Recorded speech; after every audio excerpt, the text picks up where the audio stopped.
কুমিল্লায় আশ্রয়ের খোঁজে নারী প্রতারকের ফাঁদে নারী উদ্যোক্তা।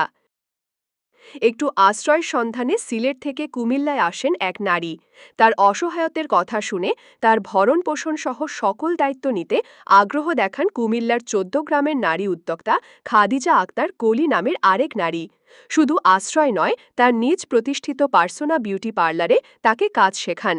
যে মানুষটির হাত ধরে আশ্রয় পেলেন, সে মানুষটির সাথে এ নারী করেছেন প্রতারণা।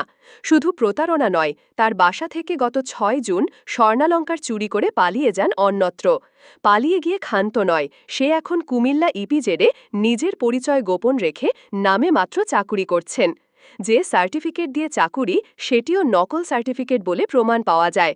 ইপিজেড কর্তৃপক্ষ কিভাবে যাচাই ছাড়া ভুয়া সার্টিফিকেট দিয়ে চাকুরি, তার জন্য কর্তৃপক্ষের তদন্ত প্রয়োজন।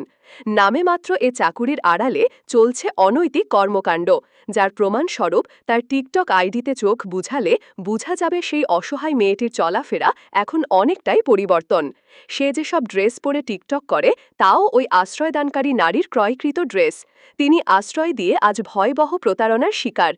এমনই আলোচিত ঘটনার জন্ম দিয়েছে সিলেট গোয়াইনহাট উপজেলার বোগাইয়া হাওর এলাকার প্রতারক লিজা আক্তার। তার এ ঘটনায় এখন পুরো কুমিল্লা জুড়ে আলোচনায়। কেউ একটু আশ্রয়ের খোঁজে গিয়ে কারুর সাথে প্রতারণা করলে মানুষ কাকে বিশ্বাস করে আশ্রয় দিবে? প্রতারণার বিষয়ে জানতে তার মুঠোফোনে কল দিলে বন্ধ পাওয়া যায়।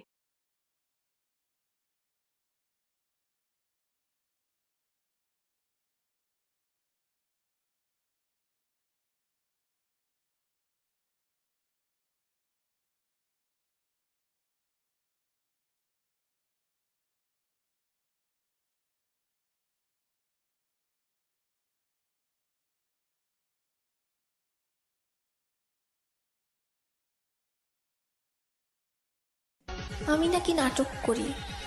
তুই করবো না? আমি তো নায়িকা।